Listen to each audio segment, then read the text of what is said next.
What did it take for me to get here? In the high jungle, doing ayahuasca. There's a lot of trauma, childhood trauma, a lot of trauma throughout my career, and then trying to integrate back into the real world, as I call it, because the sports world, it's not the real world.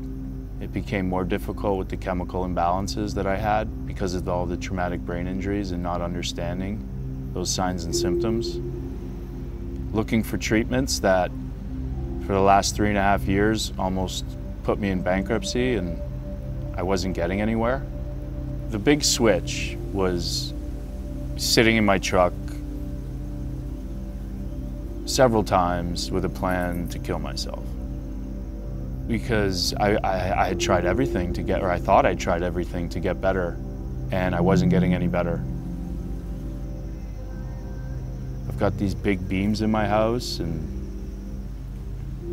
that was a strong image. And even thinking about suicide, my biggest fear is of death, and that's one of the reasons why I couldn't execute on it. And the other big reason was my kids and my wife. I couldn't let them come home and see that.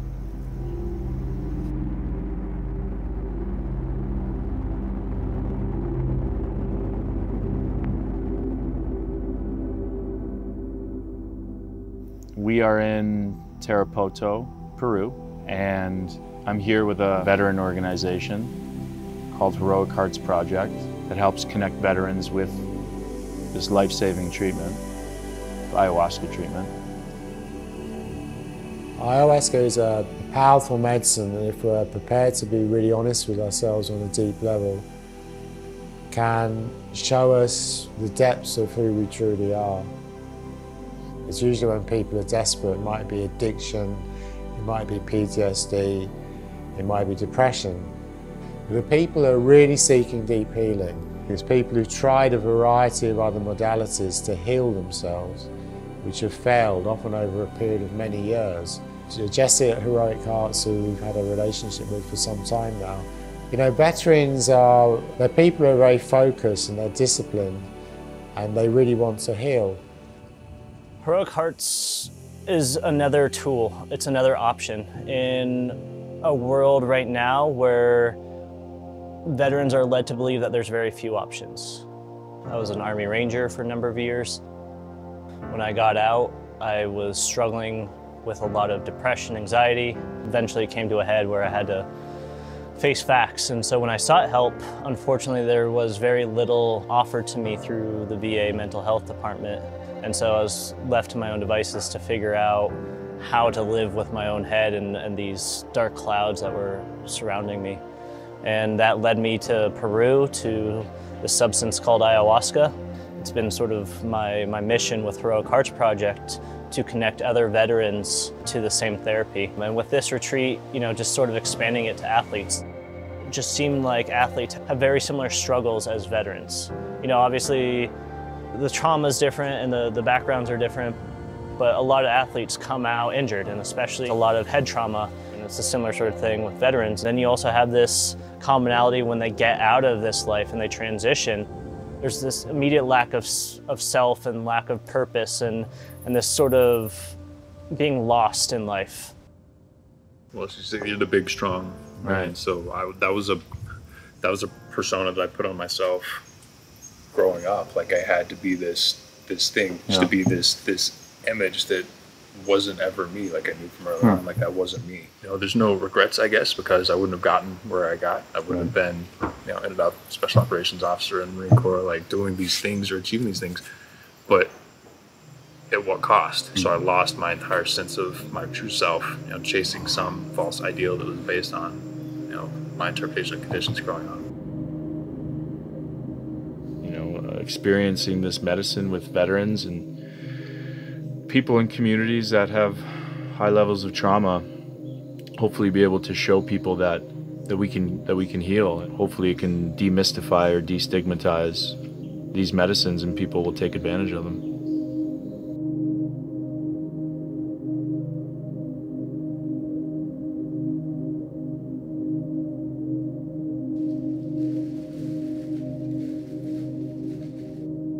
Now, this is a ceremonial space, it's a ritual space, it's a healing centre, and everyone's welcome to be themselves. And you know, whatever we've done in life, whether we've been a soldier or an athlete or an ayahuasquero, it doesn't really matter. You know, we've got a shared humanity, and that's drawn us all here together today. Now, this is an opportunity just to place your intentions in the fire, and if you'd like to share the reasons why you're here or what your intentions are, please feel free to do so. So Daniel, if you'd like to start, we'll go around in a circle. Sure. I want to face my fear of death.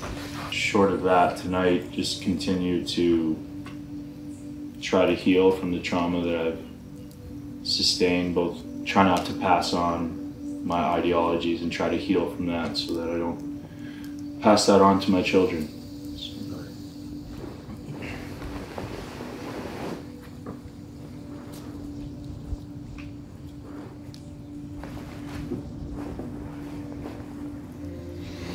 My intention is to release the pain and fear that has kind of driven all my actions for as long as I can remember.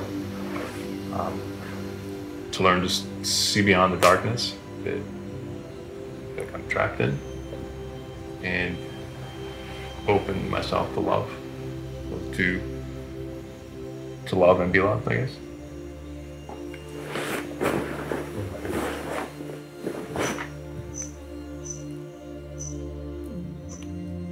Mine is more of an ask, especially, you know, here is in a different capacity than you all. I'm on my similar sort of journey, but here I'm gonna be sort of the overwatch if you need me, and just hold that space so you guys all know that there's security and while you, even if you're struggling. And so just the ask, it's kind of more of the ayahuasca experience to just be the guide for each of our individual paths as we go down them, especially in this week.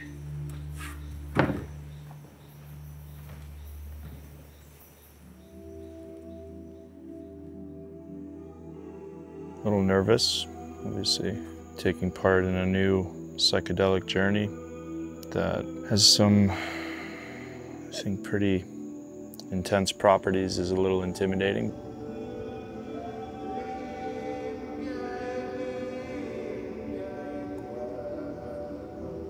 The ayahuasca will typically sing into the bottle or prepare the bottle. When you're training, you're building relationships with certain types of spirits, tree spirits or plant spirits. The plants themselves teach you the song. And so these different trees have different energies. So they might work on a physical level, and they're also going to work on a spiritual level. You're singing in the energies that you're looking for in that particular ceremony.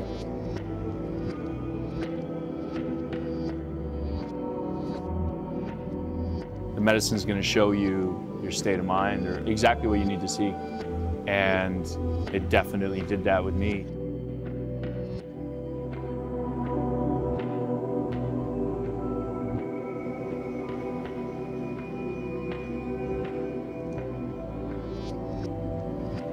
It's dangerous to expand your mind, right? It's easier to live in a bubble. You know, my view ultimately is a mystical one, and that ayahuasca disrupts the ego and allows us to consciously connect to deeper levels of ourself that are normally blocked by the kind of status quo equilibrium of normal day-to-day consciousness. So the medicine took me, and I remember kind of pulling back in the early beginning.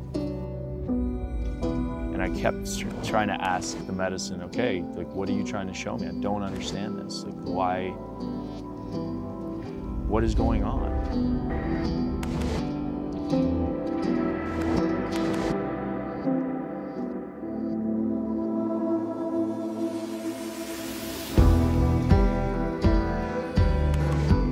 The reality as we experience it is an externalization of the mind through the senses.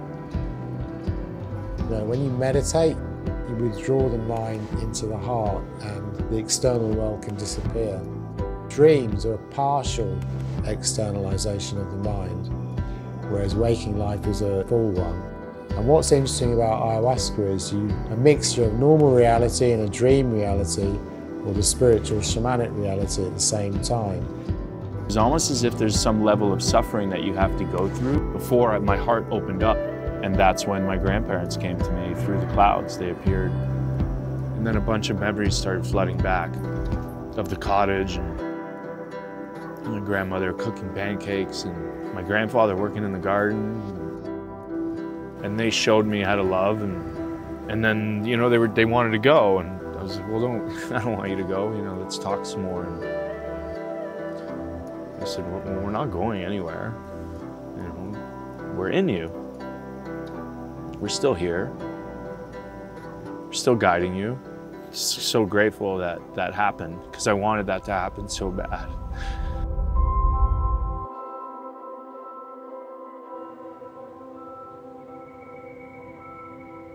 I mean, things might be vibrating and stuff. All this makes you very sensitive to what's actually going on. You know, your senses tend to dull things. When Chris was singing, I started seeing sound, seeing the sound waves. So it still was pretty visual. Because you're sensitive, you're feeling it like that. Yeah. When you had like discharges in your brain. Yeah. And whatever that medicine was, it just kept pulling me out of my body and putting me back in. Pulling me out and putting me back in. Showing me I'm not in control. It's just a really nice confirmation. Because I don't know where they are and I don't need to. I just understand that they're okay. Stigmas become very deeply ingrained. When we have certain belief systems, and especially those backed by fear, it can be a very hard thing to challenge and to change. We tend to like constructing our ideals and then having very little change throughout our lives. You said it in the middle of the session, like you giggled a little bit. You said it's this simple. Well, I mean, the struggle to get there is definitely not simple. But once you have the awakening or spiritual awakening, and realize that, oh man, it really is this simple. It's about like, it's not trying to be this thing your ego tells you have to be. It's just about being a good and loving, virtuous person and doing good for others. So for me, I couldn't really feel. I couldn't love. I couldn't express emotions. Like it's a really painful question when your mom asks you like, do you love? Like, do you love me? Like, have you ever felt love?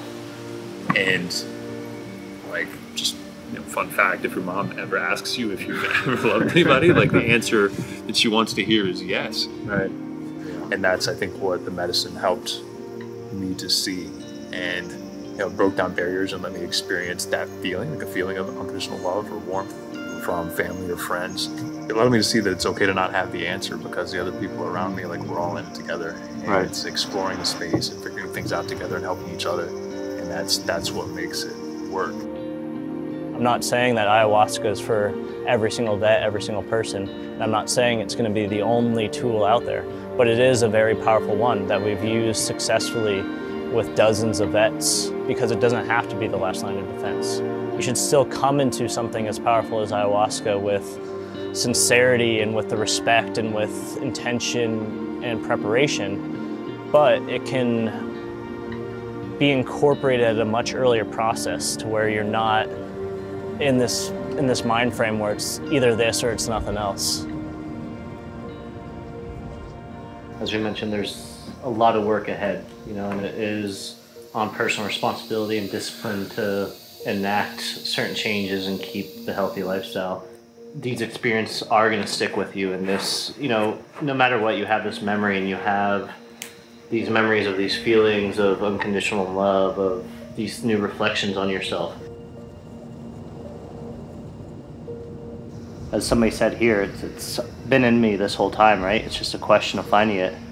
And each one of you found it during this experience.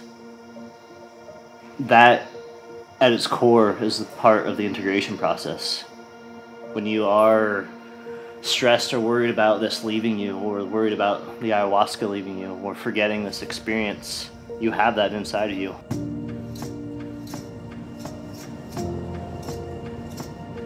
You know, accepting that you will stray, but knowing, you know, the North Star, where that is.